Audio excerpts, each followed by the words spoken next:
오늘 우리에게 주시는 하나님의 말씀 느헤미야 8장 1절에서 8절 말씀입니다.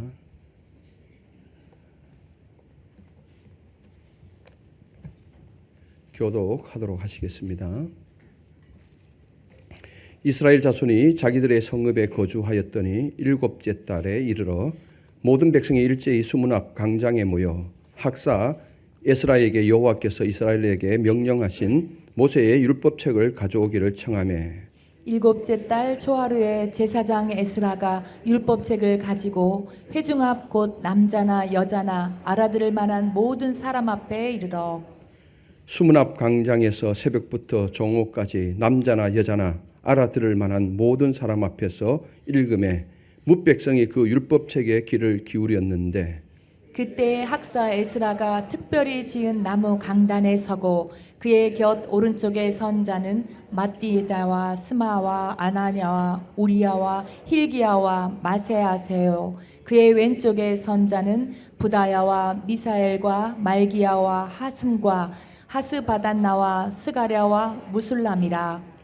에스라가 모든 백성 위에 서서 그들 목전에 책을 펴니 책을 펼 때에 모든 백성이 일어서니라.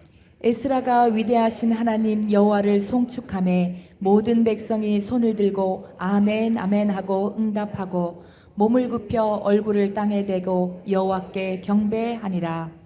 예수아와 바니와 세레바와 야민과 악굽과 사부대와 호디야와 마세야와 그라다와 아사라와 요사박과 하난과 블라야와 레위 사람들은 백성이 제자리에 서 있는 동안 그들에게 율법을 깨닫게 하였는데 하나님의 율법책을 낭독하고 그 뜻을 해석하여 백성에게 그 낭독하는 것을 다 깨닫게 하니. 아멘. 복된 주일 하나님께 예배드리러 오신 판교성전과 그리고 강남성전 삶의 처소에서 실시간 영상으로 참석하고 계신 성도님들을 환영하고 축복합니다. 여러분 삶 가운데 하나님의 동행하시는 은혜가 이번 한 주간도 있기를 소망합니다. 우리 밝은 미소 담아 환하게 잘 오셨습니다. 반갑습니다. 예, 축복합니다. 인사 한번 나누실까요? 앞뒤 좌우.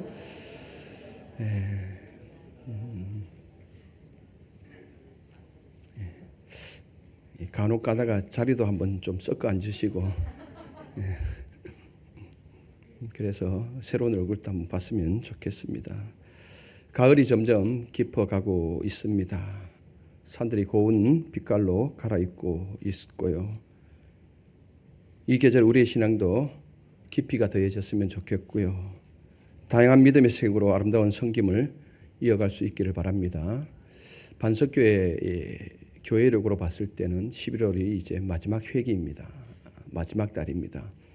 반석교회는 12월 달부터 시작해서 11월 달까지를 회계연도로 끊습니다. 그러면 우리는 이제 한 달 남은 거죠. 12월 달은 내년 2026년도 회계연도가 들어가게 되어집니다. 이제 교회적으로도 이제 뭐 여러 가지를 좀 준비하고 있기 때문에 여러분들 함께 기도를 해 주실 수 있었으면 좋겠습니다. 1517년 10월 31일 루터는 비텐베르그 성당 정문에 95개의 조항의 반박문을 내겁니다. 이것을 기준으로 해서 매년 10월 31일을 종교개혁 기념일로 지킵니다. 그래서 대부분의 교회들은 10월 마지막 주가 종교개혁 기념주일로 지킵니다. 그렇지 않으면 이제 시간이 조금 애매하면 11월 첫째 주로 넘어가기도 합니다. 올해로 종교개혁 508주년이 되어집니다. 1517년 10월 말 하나님은 말씀으로 돌아가라는 부르심으로 교회를 새롭게 하셨습니다. 여기서부터 종교개혁이 시작되어졌고 개신교가 탄생되게 되어집니다. 종교개혁가들은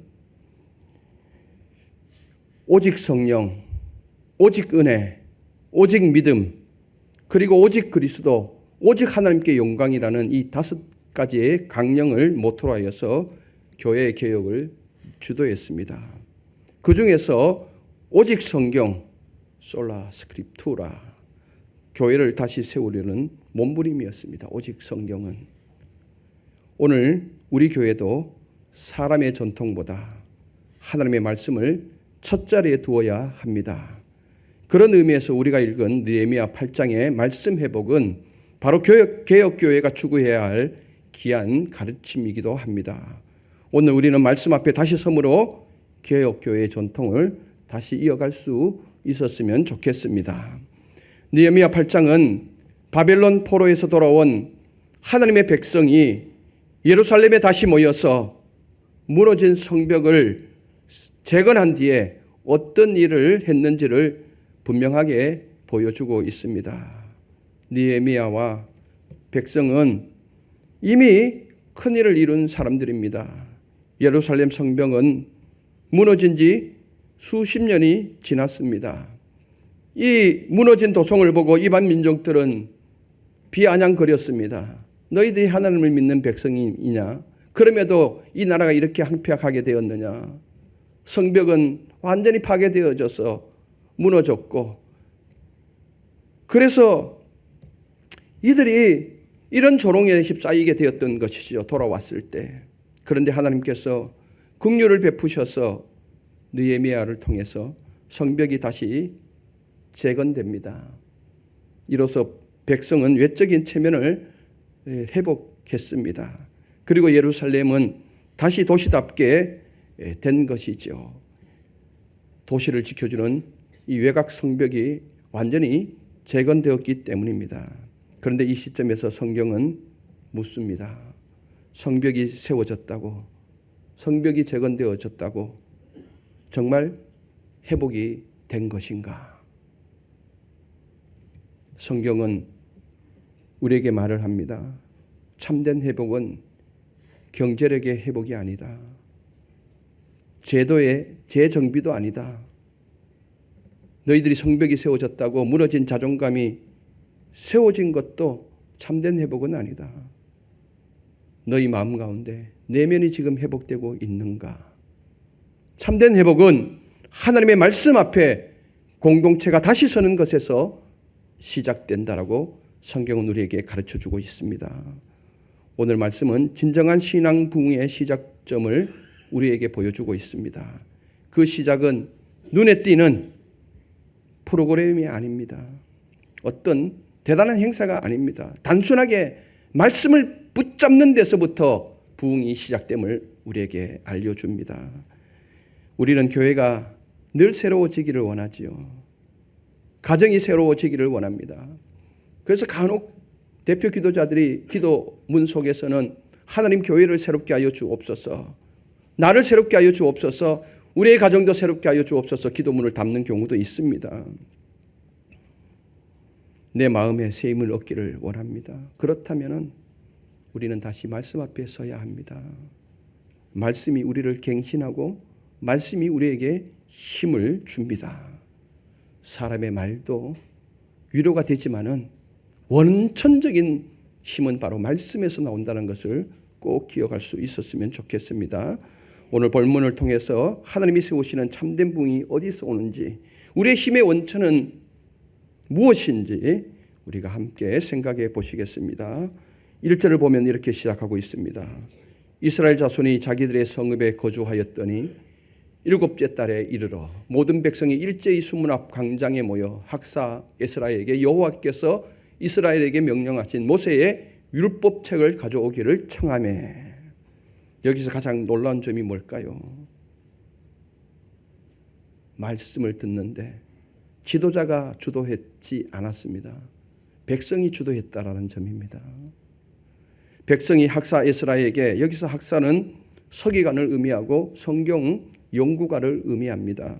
학사 에스라에게 율법책을 가져와 달라고 요청했다는 점입니다. 율법책은 모세 오경을 말하죠. 창세기, 출애굽기, 레위기, 민수기, 신명기. 이 모세 오경이 바로 율법책입니다. 율법책을 가져와 달라고 요청을 한 거죠. 그때 당시 성경은 이렇게 되어 있지 않습니다. 두루마리로 말려져 있었습니다. 그러면은 이 모세 오경의 율법책을 다 가져오려면 두루마기가 한 트럭은 되었을 겁니다. 이 운동은 지도자가 주도한 것이 아니라 백성이 주도했다라는 것입니다.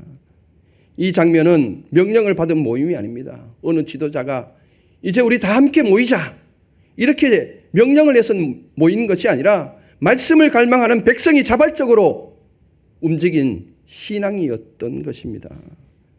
백성이 스스로 말씀을 요구했습니다. 학사 에스라에게 말씀을 먹고 싶다라고 말한 것입니다.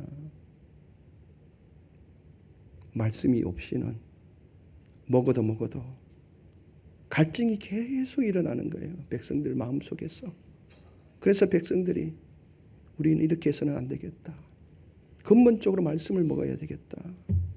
영적 갈증에서 오는 강압에 의해서 억지로 끌려온 회중이 아니라 목말라서 스스로 모인 회중입니다.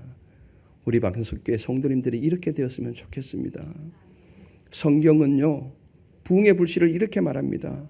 하나님의 백성이 다시 하나님의 말씀을 원하기 시작할 때 거기서부터 부흥이 시작된다는 것입니다. 지금 여러분에게 가장 원하는 것이 무엇일까요? 문제가 해결되는 것입니까? 나의 상황이 바뀌어지는 것입니까? 아니면 이스라엘 백성처럼 하나님의 말씀에 대한 갈망입니까? 인생의 문제도 변화도 답은 말씀입니다. 부흥은 언제나 말씀에 대한 갈망에서 시작되어졌습니다. 교회의 부흥도, 개인의 부흥도, 가정의 부흥도 말씀에 갈망이 있을 때 부흥이 시작되는 것입니다. 종교개혁자 루터도 말씀을 깊이 묵상한 끝에 개혁이 기폭자가 된 것이죠. 루터에게는 마음 한켠에 하나님의 의가 풀리지가 않았던 것이죠. 늘 루터는 마음 가운데 하나님의 의를 심판으로 채찍으로 받아들였습니다. 그래서 자신이 짓는 이 죄에 대해서 헤어날 길이 없었던 거예요. 나는 늘 죽어야 할 몸이구나. 하나님의 심판을 받아야 되는구나. 하나님의 채찍을 받아야 되는구나. 그런데 이 루터가 이걸 가지고 고민하면서 말씀을 대하게 되죠. 그래서 로마서를 읽다가 깊이 읽다가 로마서 1장 17절에 그리스도의 의는 채찍이 아니고 심판이 아니고 그리스도를 믿는 자에게 그저 주시는 하나님의 칭이구나.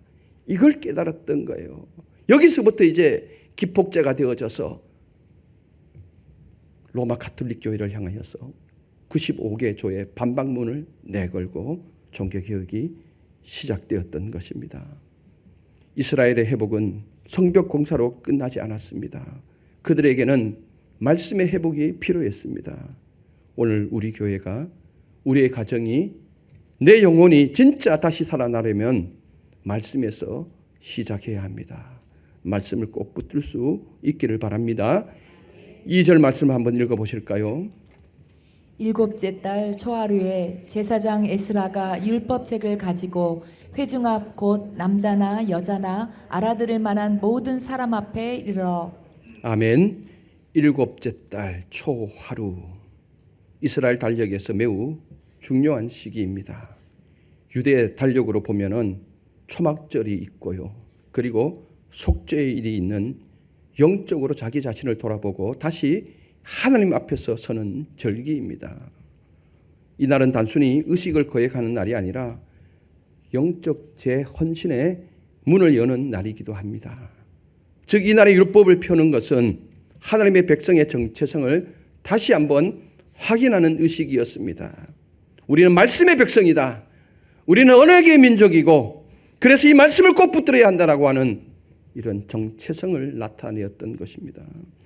여러분, 이러한 행위는 예를 들어서 어느 날 반석교회가 이제부터 우리는 다시 말씀 중심으로 갑니다라고 공식적으로 선언하는 장면과도 비슷합니다. 그렇다면 여러분, 내 인생의 어떤 시점을 말씀의 초하루로 잡고 있습니까? 여러분은 매일 일어나는 시점이 말씀의 초하루가 될 수 있기를 바랍니다. 가정을 새로 시작해도 그 시작점이 말씀의 초하루가 되어야 하고, 사업을 시작했다면 사업을 시작하는 그 첫날이 말씀의 초하루가 되어야 하고, 직장에 처음 들어갔다면 그 처음 들어가는 그 날, 그 시점이 바로 말씀의 초하루가 되어야 합니다. 말씀 없이 꾸리지 않겠습니다라고 하는 이 고백이 바로 이 말씀의 초하루라는 것입니다. 사역하느라, 봉사를 열심히 하느라 말씀이 뒤로 밀려 있지는 않습니까? 우리는 무엇을 하든 그 시작점은 말씀이어야 합니다. 할렐루야. 3절은 이렇게 말씀하고 있습니다. 3절도 한번 읽어보실까요?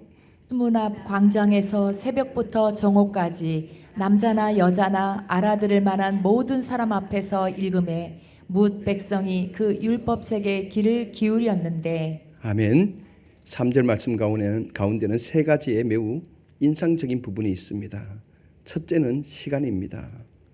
새벽부터 정오까지라고 기록하고 있습니다. 여기 새벽이라는 히브리어 단어 민하오르라고 하는 건데요, 바로 해가 비칠 시점을 의미합니다. 해가 딱 떠서 비치는 그 시점부터 시작해서 정오까지의 시간을 의미합니다. 그러면 약 6시간 정도 됩니다. 그러면 여러분, 수문 앞 광장은 동쪽 성벽 쪽입니다.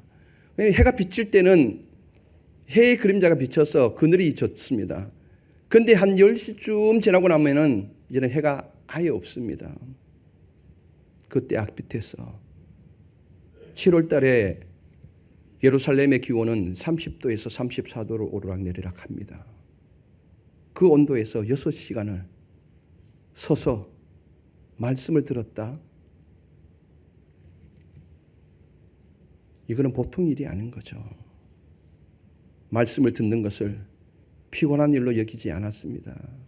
여러분, 때악빛에 육신이 쓰러질지언정 이 말씀은 나에게 생명을 주는 일이다. 생명과 관련된 일이라고 그들은 그렇게 여겼기 때문에 이 율법 모세오경이 다 읽을 때까지 그 때악빛에서 그 말씀을 받았다라는 것입니다. 우리의 모습은 어떠합니까?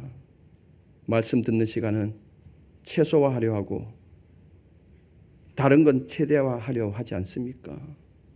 정해놓은 시간보다 예배가 늦게 끝나면 오늘 목사님 말씀 설교가 길어서 늦게 끝났다고, 다음 스케줄이 차질이 빚어졌다고, 저는 그래서 원고대로 읽으려고 애를 씁니다. 가능하면은 다른 소리가 들어가지 않도록 하기 위해서 정확하게 예배 시간을 맞추려고 애를 씁니다. 근데 여러분들, 어느 모임에 부부 동반 모임에 가잖아요. 아내들이 만나면 이야기를 많이 하잖아요. 남편들이 이제 가자, 조금만 기다려봐, 조금만 기다려보는 것이 몇 분입니까? 1시간도 되고 2시간도 되잖아요. 나중에 화가 나서 그냥 남편 혼자 가잖아요. 그런 시간들은 시간 가는 줄 모르고 밤새는 줄 모르고 이야기를 하거든요. 우리가 말씀 듣는 시간을 최소화하려고 하면 안 됩니다. 이스라엘 백성들은 반대였습니다. 이들은 오랜 세월 말씀 없이 살아봤잖아요. 그 결과 멸망이라는, 포로 생활이라는 뼈저리게 아픔을 겪었던 사람들입니다. 그래서 이제는 말씀이 곧 생존이며 말씀이 곧 생명이라는 것을 알았던 거예요. 그래서 때악빛에서 6시간 말씀 듣는 거 아무것도 아니었던 거예요. 오히려 기뻤던 거예요. 9절에 우리가 읽지는 않았지만 이 말씀이 끝나자마자 백성들이 그 말씀에 은혜가 되어서 눈물을 흘렸다고 했습니다. 온 백성이 우니까 에스라가 오늘은 성일이라 울지 말자, 우리가 함께 기뻐하자, 이렇게 할 정도였던 것이죠. 둘째는 대상입니다.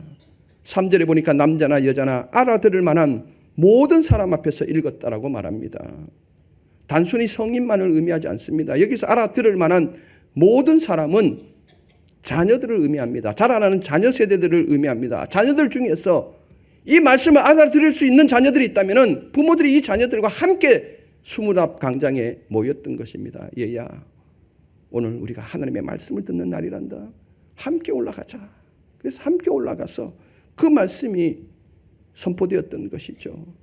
말씀은 일부 지도자들의 사유물이 아니었습니다. 모든 세대가 말씀 앞에 서야 했습니다. 하나님의 백성이 율법을 빼앗긴 채 살다가 다시 그것을 되찾았을 때에 그 말씀을 다시금 자녀 세대들에게 되돌려준 행위입니다. 여러분, 신앙은요, 전수되지 않으면 1세대에서 끝이 납니다. 꼭 기억하십시오. 이스라엘 민족은 그걸 너무나도 잘 알고 있었지요. 바벨론 70년의 포로 생활에서 그 시간 동안 말씀 없는 세대가 무엇이며 우상 가운데 자라난 세대가 무엇인지 그들은 깊이 경험했습니다. 그래서 돌아온 다음에 아이들까지 말씀으로 데리고 와서 그 앞에 세운 것입니다. 셋째는 장소입니다. 수문학 강장이라고 말합니다. 성전이 아닙니다. 상식적으로라면 말씀은 성전 안에서 선포되는 것이 상식입니다. 그런데 이날만큼은 도시 광장, 곧 사람들의 일상 한복판에서 말씀이 선포된 것입니다. 우리에게 시사하는 바가 큽니다. 하나님의 말씀은 주일 예배당 안에만 머물러야 하는 말씀이 아니라는 것입니다. 여러분의 삶의 자리에서, 직장의 현장에서, 가정의 거실에서, 학교에서, 직장의 식탁으로 나아가야 된다는 의미입니다. 말씀이 종교 구역 안에 갇혀 있어서는 안 된다는 것입니다. 말씀은 삶 전체를 다스리는 통치입니다.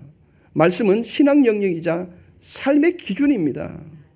이스라엘 민족은 성전 안에만 모이지 않았습니다. 그들의 광장, 그들의 도시, 그들의 일상 가운데 말씀이 들려졌던 것입니다. 바로 부흥은 그때부터 시작되었던 것이죠.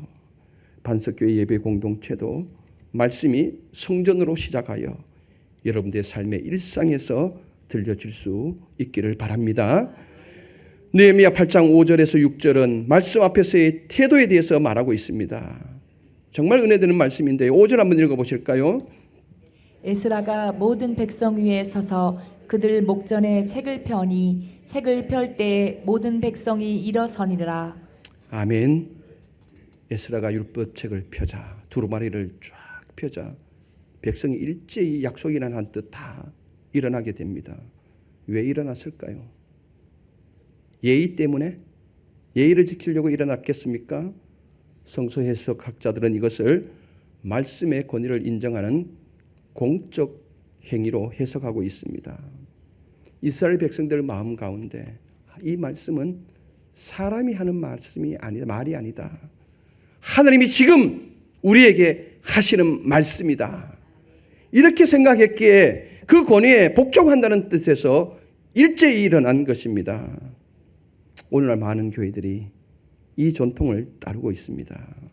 예배 드리다가 성경을 봉독할 때에 우리 모두 에스라의 전통에 따라서 함께 일어나서 말씀을 받겠습니다. 그러면 회중들이 다 일어나서 성경 봉독할 때에 일어나서 말씀을 받게 됩니다. 많은 교회들이 이 전통을 따르고 있습니다. 여러분들 예배 드릴 때에 일어나시겠습니다. 앉으시겠습니다. 사실은 원래 이 에스라의 전통을 따른다면 말씀 들을 때 일어나는 것이 정석입니다.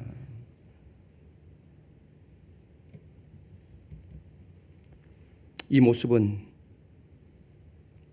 말씀의 권위 앞에서 온전히 선다는 것이고 또 이 선포되어지는 말씀이 하나님의 현재적 음성이라는 거예요. 이 성경이 쓰여진 것은 오랜 시간이 흘렀지만은 그러나 이 말씀은 여전히 오늘 나에게 현재적으로 하나님의 음성으로 들려진다는 의미이기도 합니다. 우리는 어떻습니까? 설교를 좋았다, 길었다, 짧았다, 자신의 취향에 따라서 평가하지 않습니까? 저도 설교를 잘하는 편은 아니지만은 그러나 본질은 이것입니다. 하나님이 지금 현재적으로 말씀하고 계신다. 단지 목사는 대언자이다. 오늘 기도하신 장로님께서 목사님이 말씀을 대언하실 때라고 쓰잖아요. 대언자, 대신 전하는 사자, 사신, 이러한 인식을 늘 갖고 있어야 합니다. 일반적인 용어로는 사신, 신앙적인 용어로는 사자, 말씀의 전달자. 여러분들이 말씀이 선포되어질 때 늘 이런 인식은 여러분들 가지고 있어야 합니다. 6절을 보면은 말씀이 선포될 때 백성들의 반응이 있습니다. 일제히 일어나서 이제 말씀이 선포되어질 때에 그 느낌이 그대로 적고 있는데 6절 한번 읽어보시겠습니다. 에스라가 위대하신 하나님 여호와를 송축하매 모든 백성이 손을 들고 아멘 아멘 하고 응답하고 몸을 굽혀 얼굴을 땅에 대고 여호와께 경배하니라. 아멘. 백성들의 반응이 3단계로 나오죠. 개역 개정판에는 손을 먼저 들었다라고 표기되고 있는데 원문을 보면은 아멘을 먼저 하고 손을 들고 얼굴을 땅에 엎드리는 장면입니다. 아멘은 여러분들 다 이해하고 있잖아요. 아멘은 그렇습니다. 어떤 말씀 끝에 기도 끝에 나오는 치임새가 아니라 아멘이라고 하는 것은 신앙의 고백인 거예요. 말씀이 선포되어질 때 아멘 그러면 그렇습니다. 하나님의 말씀은 옳습니다. 하나님의 말씀은 내 삶의 정답입니다. 이걸 고백하는 것이 바로 이 아멘이라는 단어인 거예요. 하나님의 주권을 인정하는 짧은 고백입니다. 손을 든다라는 것은 주님께 전적으로 순종하겠다라고 하는 항복의 표시입니다. 그리고 얼굴을 땅에 엎드린 것은 나의 교만과 주장을 내려놓고 하나님을 전적으로 경외하겠습니다 라고 하는 뜻입니다. 이러한 행위는 우리가 하나님의 주권 앞에 다시 복종합니다라고 하는 공통체적인 서약입니다. 이것이 곧 예배의 순서입니다. 입술에 고백이 있고 몸에 드림이 있고 삶으로 나가서 겸손히 진행되는, 오늘 우리는 이 세 가지가 다 나타나야 합니다. 이것이 진정한 예배입니다. 이어서 말씀을 깨닫게 하는 사역으로 절정에 달하게 됩니다. 우리 8절 한번 읽어보실까요? 하나님의 율법책을 낭독하고 그 뜻을 해석하여 백성에게 그 낭독하는 것을 다 깨닫게 하니. 아멘. 7절에 보면은 사람의 이름들을 열거하고 있죠. 그 사람들은 레위 사람들입니다. 레위 사람들은 이 말씀을 풀어주는 사람입니다. 해석해 주는 사람들이죠. 7절에 왜 이 말씀을 해석해 주는 사람들을 다 열거했을까요? 발음하기도 힘든 이름들. 말씀이 선포되어질 때 자녀 세대들은 히브리어를 잘 몰랐어요. 아람어에 익숙해 있던 이 자녀 세대들에게 히브리어로 말씀이 선포되어질 때 이 레위인들이 말씀을 이해하지 못하는 이 자녀 세대들에게 가서 아람어로 이 말씀은 이런 뜻이었단다, 차근차근하게 설명을 해줬던 것이죠. 백성들에게도 마찬가지입니다. 백성들에게도 이 뜻이 잘 모르자 그러면 고개를 갸우뚱하면 레위인들이 얼른 찾아가서 이 말씀은 이런 뜻입니다 라고 풀어줬던 것이죠. 이 8절 짧은 한 절에 교회 교육과 설교 사역과 제자 훈련이 무엇인지 다 들어 있습니다. 8절에 보니까 낭독했다고 그러잖아요. 말씀은 반드시 선포되어져야 합니다. 귀에 들려져야 한다라는 거예요. 그래서 공개적으로 낭독을 합니다. 감추어진 말씀이 아니라 선포된 말씀입니다. 그래서 여러분들 성경을 읽을 때 소리 내어서 읽으시길 바랍니다. 공간이 허락된다면 눈치 없이 직장에서 그냥 소리 내어요. 목사님이 읽으라고 했다고 읽지 말고 카페에 들어가서 성경책 펴놓고 읽지 마시고, 만약에 읽어도 괜찮다라는 이 공간이 허락되게 된다면 말씀은 그 음성이 내 귀로 들려져야 합니다. 그러면 그 귀로 들려질 때 들려진 대로 내가 시행하리라고 그러거든요. 이 말씀의 역사가 일어나는 거죠. 그래서 말씀은 묵상하는 것이 아닙니다. 소리 내어서 읽고 난 다음에 그 말씀을 다시 깊이 읊조리는 것이, 이게 바로 묵상인 거예요. 여러분들 이제부터는 말씀을 소리내어 읽을 수 있기를 바랍니다. 두 번째 해석했다라고 이야기하죠. 여기서 해석하다라는 히브리어의 뜻은 분명하게 풀어주다, 알아듣도록 번역해주다, 풀어서 쉽게 알아듣도록 설명을 해준 것입니다. 말씀을 그냥 선포한 것이 아니라 위에 언급된 레위인들이 백성이 이해할 수 있도록 풀어주었던 것입니다. 왜? 이해하지 못하면은 삶에 녹아나지를 못하기 때문에. 그 뒤에 나오잖아요. 그래서 백성들에게 이 말씀을 풀어주고 나니까 그 낭독하는 것을 다 깨닫게 되어졌다. 깨닫게 했다라는 것은 풀어준 말씀이 삶에 녹아나도록 이끌어 주었다라는 것입니다. 이해만 된 것이 아니라 이제는 이 말씀대로 살아야지. 힘을 내어서 이 말씀대로 살아야지. 이것이 너희의 힘이라 계속 이렇게 이끌어 줬다라는 것이죠. 하나님의 말씀은 낭독되어야 하고 해석되어야 하고 깨달아 이해를 해야 되고 그런 다음에 그 말씀대로 살아내야 하는 것입니다. 여기서 아주 중요한 교회적 원리가 나옵니다. 교회는요, 말씀을 큰 소리로 읽어주는 곳이어야 합니다. 그리고 말씀을 상세하게 풀어주어야 하는 곳이어야 합니다. 그리고 말씀을 깨닫게 해주고 그 말씀대로 성도들이 살아내도록 삶에 녹아들도록 도와주는 것이 바로 교회의 역할이라는 것입니다. 우리 반석교회가 꼭 이렇게 되었으면 좋겠습니다. 말씀을 정리합니다. 성도 여러분, 말씀 앞에 선 교회가 한국교회의 소망입니다.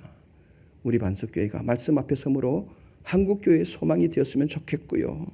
한 공동체가 온 세대가 한 자리에서 하나님의 말씀을 펴고 그 말씀 앞에 서고 그 말씀을 듣고 그 말씀을 깨닫고 그 말씀을 삶에 녹여내는 장면이 느헤미야 8장에 기록되고 있습니다. 이보다 더 큰 붕의 그림이 어디 있겠습니까?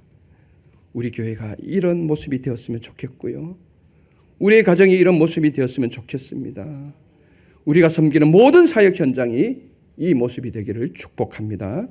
기도하겠습니다. 하나님, 우리가 다시 말씀 앞에 서기를 원합니다. 말씀을 갈망하게 하옵소서. 말씀 앞에서 온 세대가 함께 모이게 하옵소서. 그 말씀 앞에서 경외하게 하여 주시옵소서.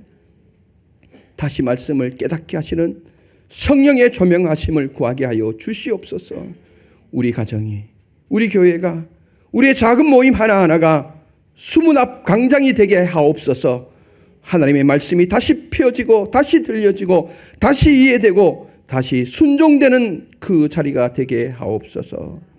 이제는 사람의 소리보다 하나님의 음성이 우선이 되게 하시고 우리 안에 다른 무엇보다도 주님의 말씀이 기준이 되게 하옵소서. 예수 그리스도 이름으로 기도드리옵나이다. 아멘.